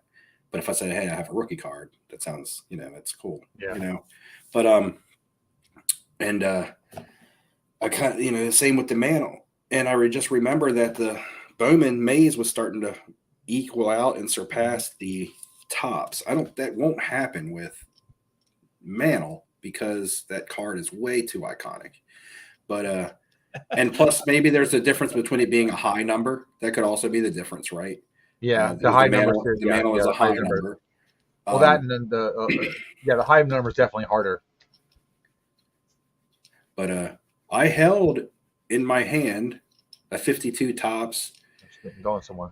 Mays in an SGC 8, Jackie Robinson in SGC 8, and a Mickey Mantle in an SGC 7 at the National. A friend of Orlando, Collector's Dream, had those, and Orlando called me over and was like, "Hey, Steve, how are you doing? What's up?" We chatted a little bit. He was like, "You won't believe what my friend has here," and I got to see those and hold those cards, and they were awesome. I didn't put it on camera though, out of respect for the owner of the cards. I didn't want to pull out my camera and start shooting, get everybody's attention, and realize in this little purse type bag that this guy has are these 3 cards, right? It's a lot of money. But it was cool to see those cards in such clean condition. Mr. Bob's he's concerned about how much time I'm spending with my wife over cards over my wife, and I can assure you that I'm keeping her very busy, man. I'm keeping her very busy. She's got her hands full. So don't worry. Don't worry, Mr. Bob. He just wanted a response, man. You give him what he wanted. He won. He wins. Mike, I hope that you didn't actually take your old grandson to that movie. That's rough. I want to take my 10-year-old. I mean, I was kind of wincing a little bit of that movie, let alone an 8-year-old. But you know what? There's a lot of kids in there when I was watching it. A lot of kids. I was like, there's no way in hell. I mean, even my 11-year-old, I'd feel kind of weird having her in there. But yeah, correct. It was, yeah. But man, kids are opening up to way more stuff now than ever before. So, Will Greer Investor, a Willie Mays Hayes rookie card. If it was autographed by Wesley Snipes, like, okay, so 2016 Topps Archives did the set, the Bull Durham set, and you get the Kevin Costner and Tim Robbins and Susan Sarandon autographs out of there on their character cards. It would be awesome if Topps Archives did a set like that for Major League, and you could get, because they have Charlie Sheen already. He signs for Topps Allen and Ginter all the time, but they don't have a Rick Vaughn Wild Thing autograph card in his. Well, would they be able to even print the Indians nowadays? I don't know. No, but, I'm pretty sure they do now. They created a whole set based off the movie. They just didn't have Wesley Snipes in it. Did they have autos? Yeah. What set? I have like a jumbo. They made singles and jumbos. So who's in the set? Like the Wesley Snipes would be awesome. Is Tom Berenger in there? Is Jake Taylor? Yeah. Is they made smaller cards? So these are bigger cards. Was it Corbin Bernstein that played? Was it Corbin Bernstein that played the third Roger baseman? Dorn? Roger Dorn. Yeah. Oh yeah. Okay. I thought those were custom cards. No, stadium cards. I bought these. Those are big. Yeah. Well, they made small ones too. I just got the big ones, but they're made by Topps. Oh, I thought those were like cards they handed out at like a stadium. And they mimicked the 1989. So here's Ricky Vaughn. It has an autograph? This one does. No, you'd have to go look for them. Is there an autograph version? I believe so, yeah. Of every one of these. Are you sure? I've never seen that. The way that I hunt up pop culture stuff, I have to have seen that before. Yeah. Like, I don't think there's pack pulled autos of that. If they were, that would be super cool, like the Bull Durham ones. I feel like it was the 25th anniversary of Major League that they did this release for. Although I didn't know about these until Steven mentioned something about it. The Ghostbusters cards. Yeah. Dan Aykroyd. I didn't know anything about it. You went and got that night, like after live stream. You were like right on. I was like, are you kidding me? If there was a Bill Murray, I'd pay up for Bill I know. Murray.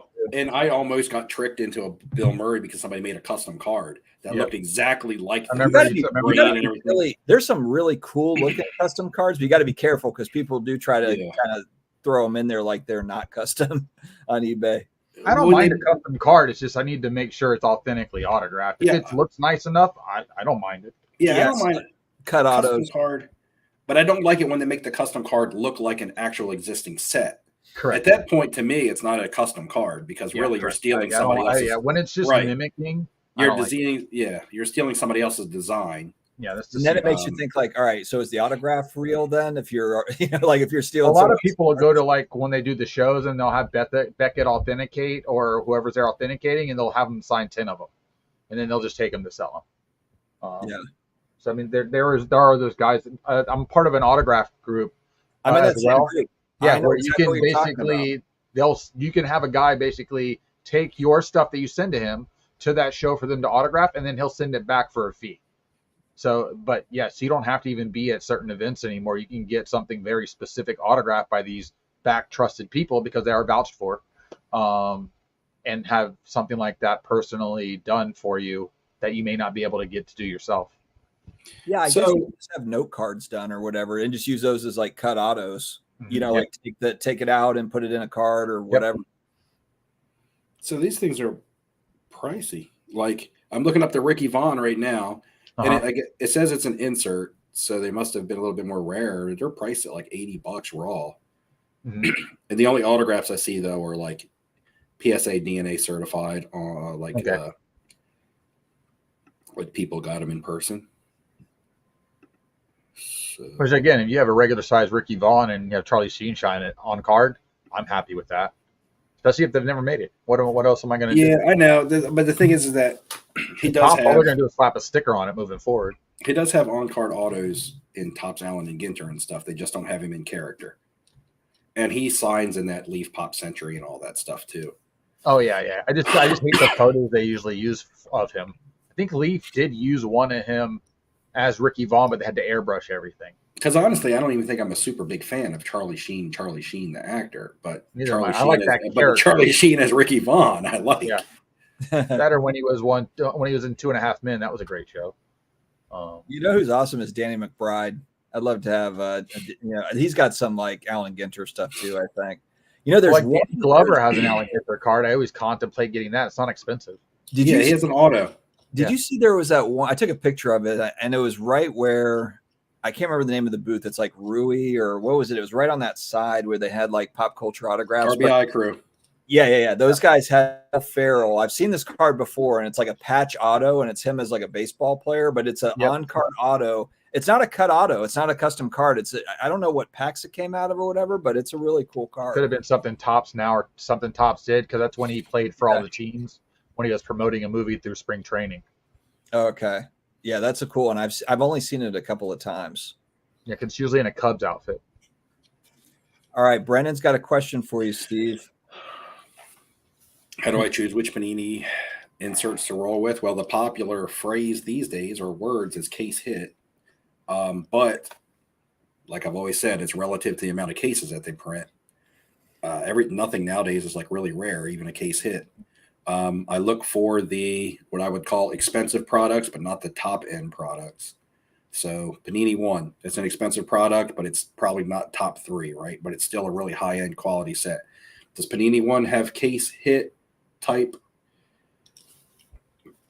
inserts? If they do, that's what I look for, something like that. Spectra, do they have case hits? I look for something like that because again, that's an expensive product, but I don't think it breaks as much as Flawless, National Treasures, and it doesn't break as much as the lower end products such as Prism, Optic, Select. So when you're talking about a case hit and you're saying downtowns are case hits, yes, they're case hits, but they're in the most printed products. Right? Look for the products that may have somewhat of a limited print run to them because they're expensive, but they're not going to sell as much as the others, like a Panini One, like a Spectra, like maybe an Immaculate, and say, hey, are there case hits in these? Now, they're not going to be downtowns. They're not going to be the flavor of the month, but what they're going to be is rare case hits that collectors are going to want. One of the ones that I've done really good with is out of Panini One is called, I just bought an Aaron Rodgers at the National.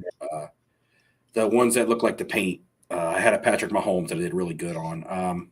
Panini One Surge. They're called Panini One Surge. They're case hits.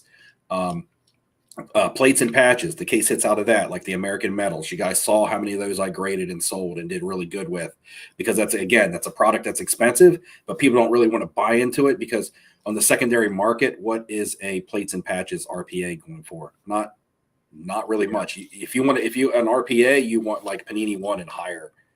You don't want Spectra RPAs. And Panini One's a tough product to rip. You get one card. Right. That's what I mean. So it's expensive.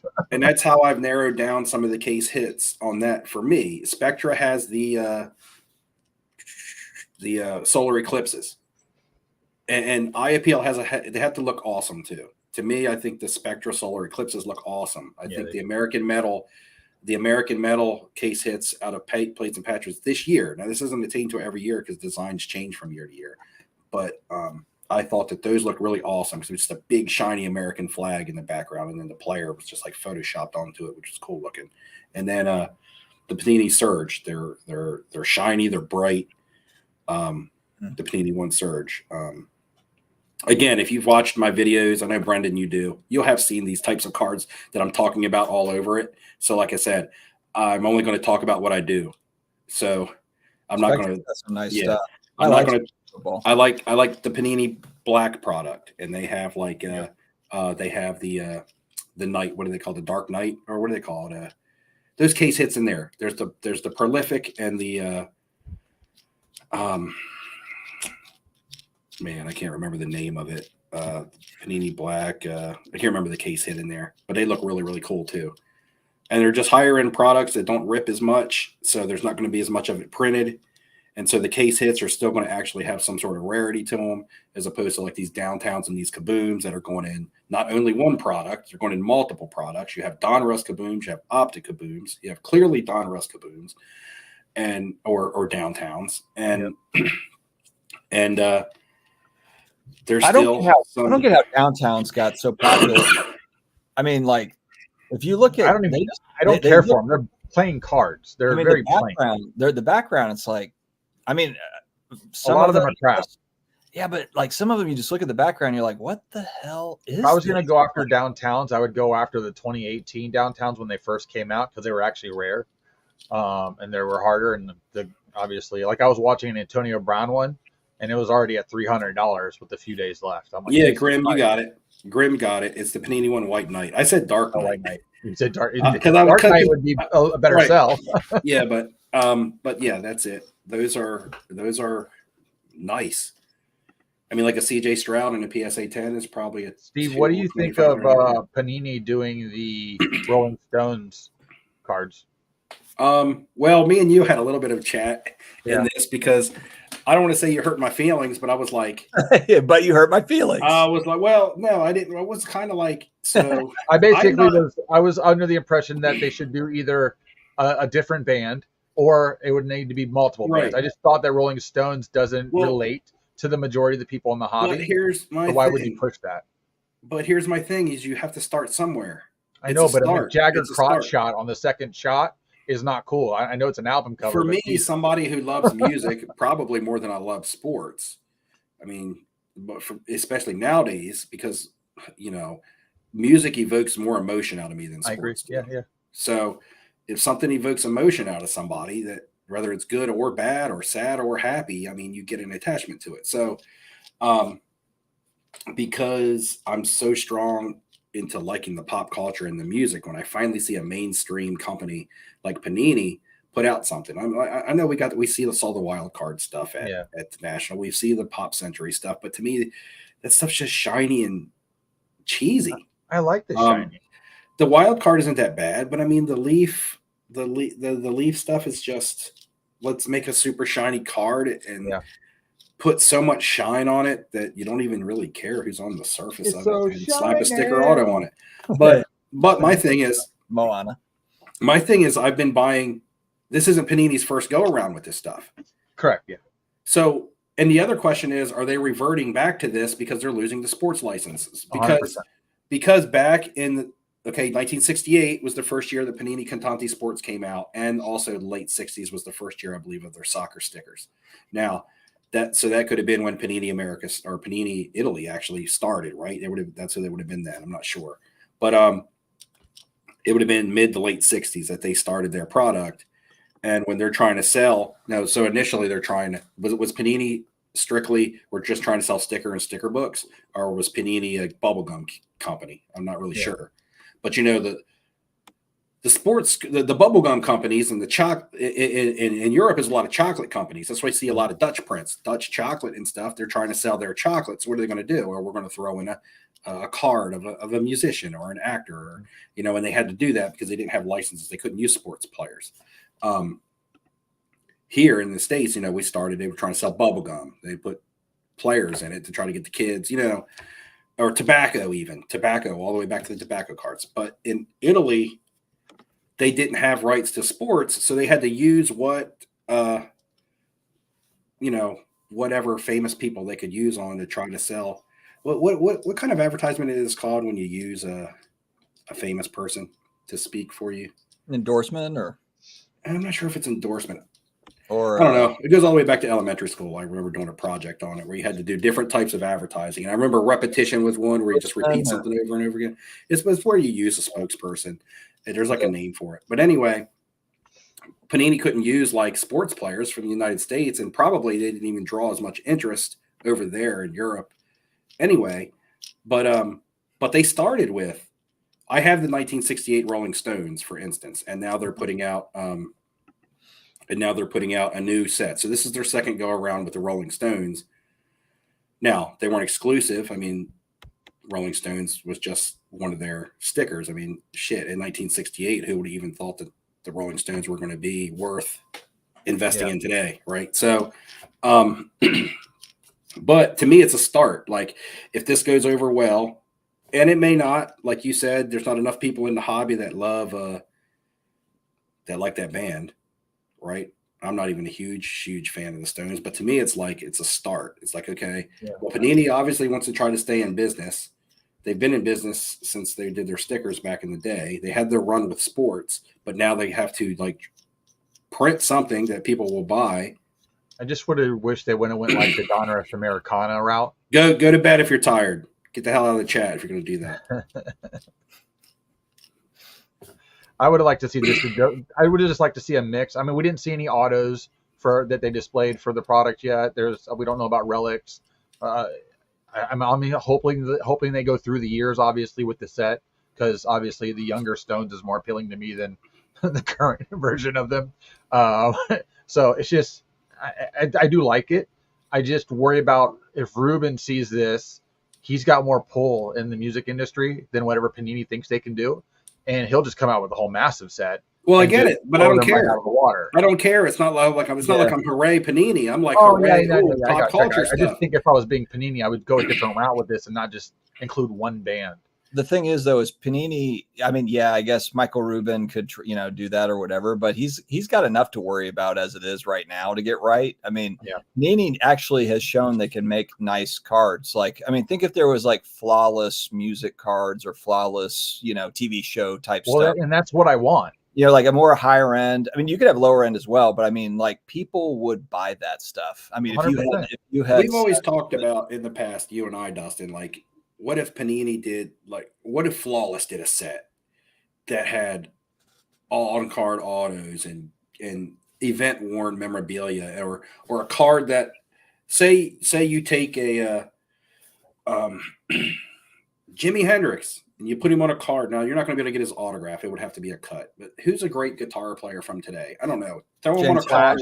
Slash. Do that. That would be awesome. Take Slash from Guns N' Roses. You throw him on a card, he signs it, and you embed a guitar pick into it. Yeah. Like a used guitar pick. Yeah, or take some of his hair. To me, and maybe not a lot of people in this chat because they come here for sports cards probably, but to me, that would sell. That would be huge. Absolutely amazing. Huge.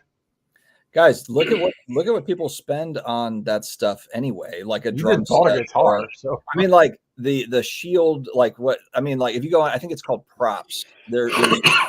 It's an auction house that sells like movie props and all this stuff. It sells for the same money, huge money, like sports memorabilia does.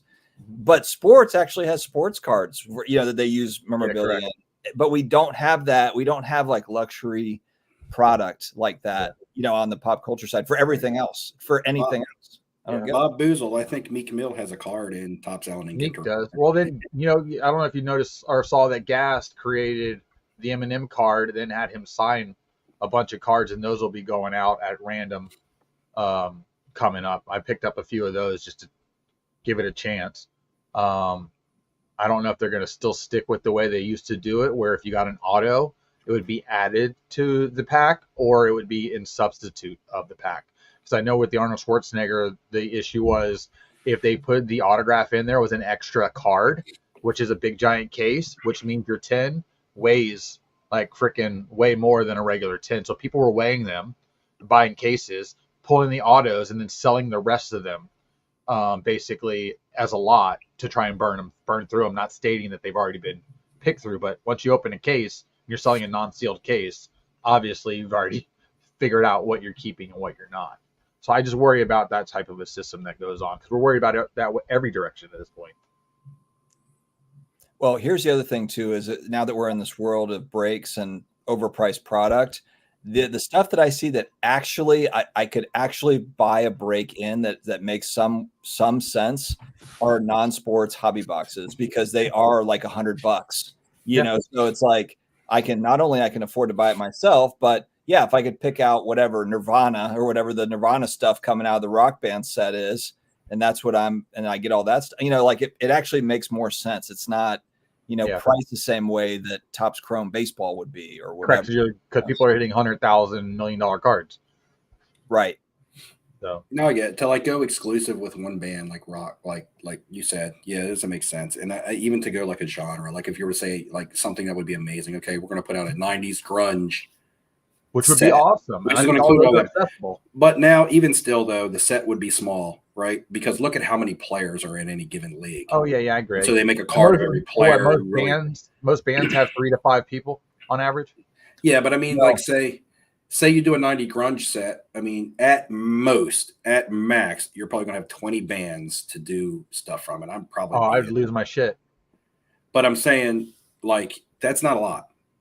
I know, say, for instance, I'm going to make an NBA but I'm product. already There's only 20 players to make it for from, one you know person out of one company's cards, just that, and let alone you give me multiples where I can have a very enjoyable product across like all the nostalgia that's happened, and it's just like all you gotta do is pay all these IPs a percent to get the license, or do like Ruben does. Hey, we're gonna give you a percent back of this, just to get the product out there. Well, Leaf was doing the ticket stub thing, and those cards I did not like. Yeah, but the ticket stub's weird because you can buy ticket stubs online nonstop. I have ticket stubs myself.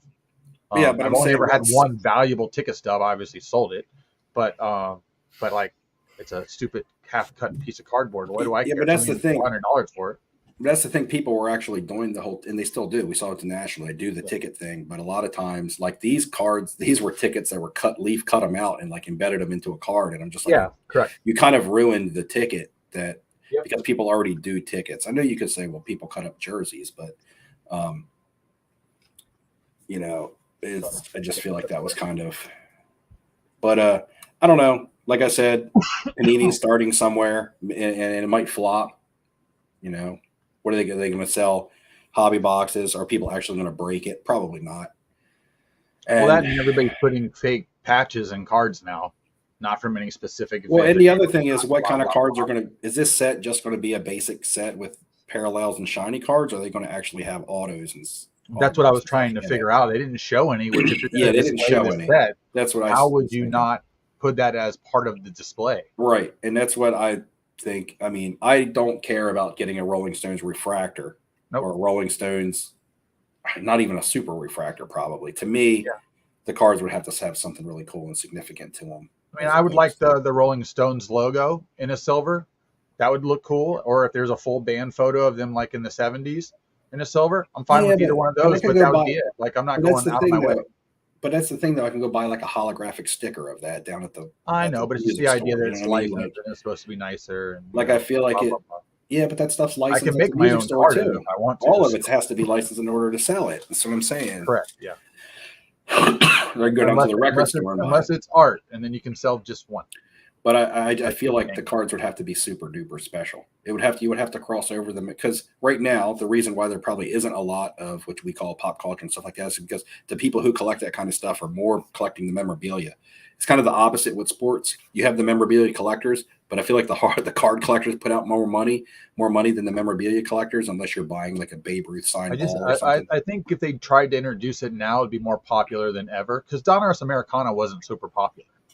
It really wasn't. Like that was stuff you could get at Target and Walmart and Blasters on sale because nobody. But it was really tough. It was really tough. It was, but the hobby boxes weren't that tough. But you can't find hobby boxes. No, what I'm saying is it would say one autograph or material card per box, and it was always mem card. Like like 99%. Well, it doesn't matter. You could weigh it, and you could easily tell the difference in the box. But like I have a Larry Bird autographed jersey up here on my wall. Yeah. That Next to that's Chrysler Greystall. if I bought a Larry Bird flawless on card auto, it'd probably cost me 3 times the amount that like this jersey would cost, right? Oh, easily, yeah. People in cards just tend to spend more money, even though maybe the piece isn't even as nice, but because it's on a card, card people are crazy, right? Like, look at us. It's a design factor that they just are attracted to. But I feel like right now, when it comes to Hollywood or music, pop culture, that hasn't quite crossed into cards like that yet. I feel like somebody would still pay more for a Rolling Stones signed concert poster than they would for a Rolling Stones signed sports card. Well, that's what I'd like to see, but nobody's approaching that to even attempt it. Like, I'm really curious what an Eminem autographed card is going to sell for when they first hit the market. How many thousands of dollars is one going to sell for that's not even numbered? And I'm going to say, even if that wasn't like the poster itself as memorabilia unsigned would hold big value if it was like an original Rolling Stones concert poster. Oh, yeah, that would be fantastic. But I'm saying even if you just took a facsimile poster and you had it signed authentically, it would still probably hold more value, because I feel like with those types of items, people like to display more. But if it crosses into the cards and people from cards catch on to it, that will surpass, just like with sports memorabilia. Yeah. But I don't know. Travis Kelce shut this down before they could get Taylor Swift. Some companies tried to. I mean, Leaf had autographs of her. But her most autographed thing is the albums, because at one point she was signing them. You buy them online, signed already, and it wasn't expensive at the time. So but here's the thing: that's what I have. Autographed CD of Taylor Swift, because it was. I'm just saying available. How many? But here's the thing. To be fair, like 10,000 of them. How many sports card collectors are interested in buying Taylor Swift stuff? Well, I bought one for my daughter. Yeah, if Taylor Swift was on a card singing at like Super Bowl, I'd want that card. I'd want that autograph card for sure. But I don't want a CD to I want a card. Yeah, but we're talking about an entire set as opposed to a certain card. Like, if you had a Taylor Swift set, it would sell out just because of the Swifties. If you could figure out how to do that, I don't think it would. I don't think this. I don't think it would. Money, baby. I don't think it would. I think if you made that would be interesting to see. Yeah, if you made a card set of Taylor Swift, because the average Swifty's not collecting cards. They're not collecting cards. They're going to spend their money on other Taylor Swift stuff. This goes to the argument I just talked about. But did people buy Michael Jackson cards when the Michael Jackson card set came out? Yeah. When? They did in the early 80s. He has a whole set. It's like pink and yellow. I know. It's junk wax. Everybody bought it. I think John Reckoning tagged me on one of the cards. And then he called me a mean name. But that was slang, Dustin. You just didn't understand his language. He tagged me on something. But no, he actually has some cool cards. I don't think. That's a good point. I don't know. I agree with Steve there. I don't know if that would just sell out just because she's got a lot of fans. I don't know if people would care about it. My daughter likes Taylor Swift. My daughter loves Taylor Swift, but she'd rather spend the day of the CD is gone. But I mean, I'm saying, for instance, say she dropped a new CD. Would she rather spend $20 on a pack of cards or $20 on a CD? Would she rather spend $10 on a pack of cards or $10 on a poster? Like, I feel like that's not the right market. I mean, what is the demographic of most Taylor Swift fans? Probably younger female teenagers to mid 20s. Now, my wife likes her too, but my wife is not. But my wife is frugal with money. She's not going to be like, I got to have Taylor Swift cards. Just like we don't see a whole lot of, we see some, but the sports card collectors and market is mainly dominated by males as far as demographic. They keep wanting to bring more females in, yet they're not creating a product that a female can enjoy and come into. But I don't think that it's going to. I don't think a Taylor Swift product is that answer. But if you're going to do somebody, I think that would be the direction you go. Yeah, I don't know if. Okay, I don't know. I mean, I don't think the whole female. Look. The whole like getting females into trading cards. It's not as if females don't know what trading cards are. Like the average, like I'm talking about in the US, I can't speak globally, but I mean, I feel like if they wanted to get into it, they would get into it. I don't know if it's. I just don't think they've had a reason. I mean, they've over the last 5 years, they've been with their husbands, their boyfriends, whatever. Here you go, Ham. Ham, I'm going to give you. I just don't know if they're going to get Here we go. Here we go. Here we go. WNBA. That doesn't count. That's not a real sport. WNBA. Their cards. Like their cards don't sell. That until Caitlin Clark came. WNBA. The cards sit on the shelf. Nobody buys, sells, and trades WNBA cards until Caitlin. You heard that lady before? Okay, and then what percentage? Yeah, I see that, but does it matter? I know that she's good, and she's like probably the best player to ever play in the WNBA. But Mike, compare her card values to the best player to ever play in the NBA. I know that, but right now the Caitlin Clark thing is a hype thing. Okay, in 5 years from now, nobody's going to care because it's going to be a new girl. Compare a Deanna Taurasi rookie card to a middle. Kiss it goodbye. I'm just saying, there's no market for it. It seems like there's a market for it. It doesn't matter how good somebody is or isn't. If there's no demand for it, there's not going to be any value for it. But we're living in a world where demand is created just based on impulse. So you can make anything. That's how this works now. We're living in an impulse card community. I love it. I love Ham's like Matrix conspiracy theory stuff. Love it.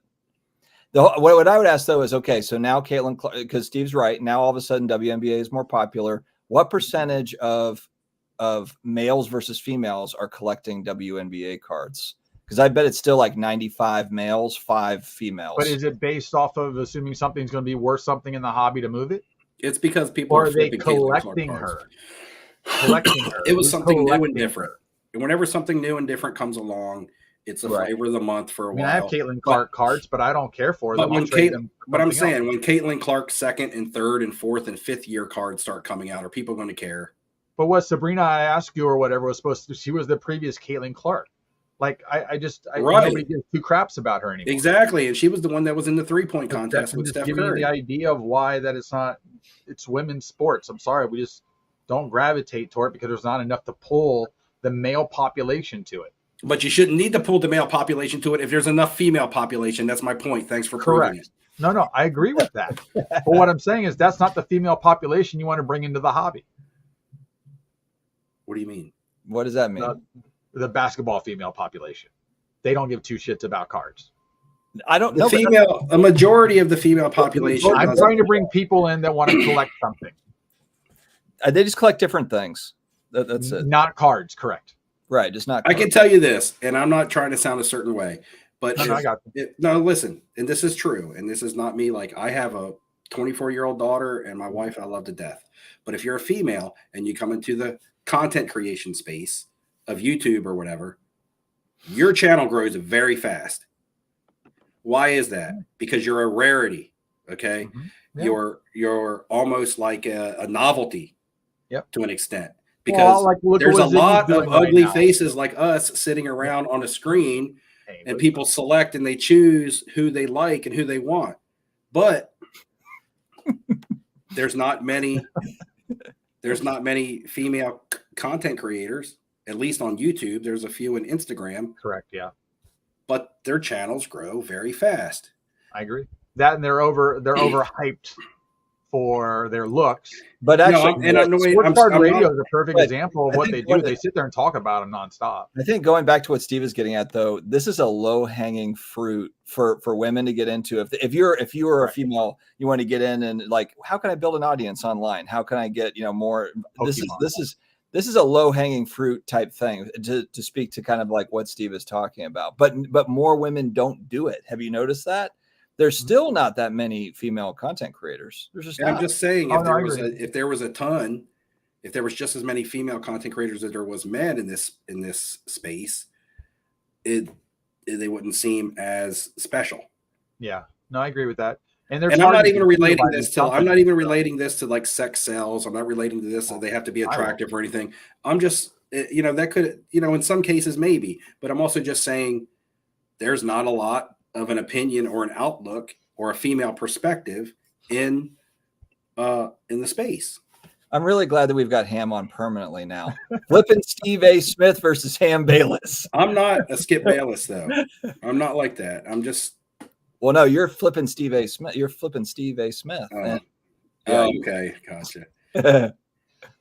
All right, boys. I think that this fireball we need to throw some water on this. We're an hour and 40 minutes in. I got a lot in here right now too.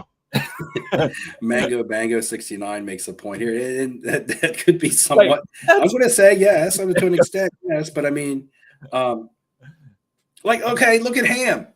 Ham is on the first name basis with the lady from the. Speaking of creeps, look at Ham. No, I'm just saying. No, he's getting what he's saying. Why did she stand out at the National? Because she was very pretty and outgoing. I thought she was nice. I just thought her personality. She was extremely nice. No, it's not like we could turn in every direction and be like, oh, look at all the women in here. Oh, there was there's nothing else to look at around there. So go sell your Taylor Swift cards to somebody. There were Taylor Swift autographed CDs there, but they all sold like after day 2. That's right. And as somebody that's a music collector, you're going to buy a Taylor Swift CD. But as somebody that's a card collector, well, it's a good gift for somebody that does like a Taylor Swift that wouldn't even go to a show or probably encounter something like that. I'm not saying Taylor Swift memorabilia or music stuff or autographs or anything like that aren't valuable or collectible. What I'm saying is I don't think a Taylor Swift sports card set would go over very well because of the demographic in the sports card hobby. And this goes hand in hand with what you said about the demographic of people that don't like the Rolling Stones. Question. All right. What happens if now twofold? Let's say they use a popular football product like Prism versus maybe a not so popular football product. Absolutely. Score. Okay. So what if they put Taylor Swift autos, like a badass, like kind of what we're talking about, like a pop culture card into either Score or into like a Prism? Would that sell it out? Like, would people chase that? Or would they think that's like cheesy? Oh, it's Taylor Swift. No, it's new and different. It's a popular person. It'll just sell. If Taylor Swift had an autograph in Topps Allen and Ginter, it would be hunted down. People would want it. If she had an on card in Allen and Ginter, if she had like a card in Prism, and maybe she was at the Super Bowl, or maybe they took a picture of her in the skybox and she autographed that, yes, that would be collectible. But if you put out a straight up base set of Taylor Swift with just regular cards in it that had nothing special about them, people would not want them. Not in the card hobby. All right, you have to add something to that card to make it it's called not just a card. Slab to it. To make it not just a card. No, people wouldn't care about that either. Look at the Disney. Look at the Disney Prism set that they made. It's not the Cacapao stuff or whatever. Yeah. When that Mickey Mouse stuff first hit, that stuff was expensive, but nobody cares about it now because it was new and it was the Nemo autos. And you could get gold sell for a lot of money. You're talking about a gold though. You were talking about a base PSA 10. You can't even sell a Luca base PSA 10 now, and you're telling me you're going to sell I can sell a Luca base PSA 10. You're just being difficult for the sake of being difficult. It'd be $5, but I could. Hey guys, I'm a realist. Ham is over here somewhere. I'm optimistic. Swifty land. Yeah, actually, optimistic, but he said that the Rolling Stones thing was a bad idea and a fail. I don't like the way that, again, if there's autos and relics in it, they should have advertised that. Now, what they've advertised does not look like a. Oh no, yeah, you're right. You're right. This is how they sell anything. Bob actually nailed this. Topps is going to use the Wimby autos. You can make Dick Tracy cards, alien set, whatever the hell it is. Throw a Wimby auto in there and sell that out. What would a Swift Kelsey dual auto sell for? That would be a very co-signers card. Great co-signers card. But Topps now should have done that. Oh, they couldn't. Yep. I guess it's not licensed. I mean, they could have done something like that. I'm sure they could have something out with somebody. I mean, but they could have did it on the Super Bowl. Had the Super Bowl victory on the Taylor field. Swift's main card is the one they did with her and Kanye West at the awards, where he was basically taking the award. That's considered her rookie card, I guess. Yeah, and something like a Taylor Swift rookie card, if you're a pop culture collector, makes sense. Yeah. But we're talking about a base Prism set. Just like to me, like the Rolling Stones. I can only imagine a black finite Taylor Swift. I don't think the Rolling Stones, I wouldn't personally want to collect Rolling Stones 2025 Prism cards. Yeah. Unless there was an autograph on it. But would I buy a 1968 Panini Contanti sticker that's tough to find in a tough grade with the back still on it, that's considered like a rookie card? Yes, because that holds the special value to it. I don't know if I have that one or not. But we need to call it. We're an hour 45 in. It's way past my bedtime. 10 minutes to 11, man. We might as well just get that. Just starting, man. That double donut. Yeah, you're about to go to work, Steve. You're just gearing up to go to work, man. What are you No, doing? I'm actually, when I get done with this, I'm editing a video to have a video up tomorrow. Oh, there Let's it is. end this on a little bit of sports talk. I mean, well, actually, our demographic, I don't know the age, but I'm going to say our demographic of our chat right now is probably middle-aged males. I mean, that's what YouTube says watches my channel. I mean, it would be fair to ask a question. Now, they're going to agree with who they want to agree with out of this chat for the sake of agreeing with either me or Ham. But I would say they will not at all. But I'm saying, would you rather have, like, who do you listen to? Not what would you rather have. Not what would you rather have, because people will then play monetary value into it. Who do you listen to on the radio? Who would you rather listen to on the radio? The Rolling Stones or Taylor Swift? The Rolling Stones are who? Taylor Swift. Buying yourself time. Rolling Stones or who? I'm just saying, because like if you add in Taylor, if you say which type of card would you rather have, maybe they start. Taylor Swift has more popular songs than the Rolling Stones. Can it be? It's not what I asked. No, they. If I have to listen to it, I want to listen to more than one song. Did you? Are you kidding me? I mean, Rolling Stones really got like 5 good songs. What if it's Taylor Swift? Ham, you're really like killing your credibility right now. What about Taylor Swift singing a Stones song? Oh, that'd be fantastic. We'll go right in the middle. We have Hannah Nicole has a tough call, and I'm guessing Hannah Nicole is a female, and that's a tough call for Hannah there. I mean, want to chill out and have a good time. Ham, just kind of killed his credibility when he said the Stones have. I don't have credibility. I haven't developed credibility. No wonder you think the Rolling Stones card set is a bad idea. They only got 5 good songs. They only showed me 4 pictures of the. This is the first time Ham's on as a permanent co-host, and it's probably the last time. He's like, I'm out. In my closet. Oh my I'm out. Chad will miss me too much. God darn. All right, keep coming back, Ham. Keep coming back. All right, boys. I'm cutting the stream before everything just like ends in a ball of fire. All right, guys. We'll be back in 2 weeks post Fan Fest.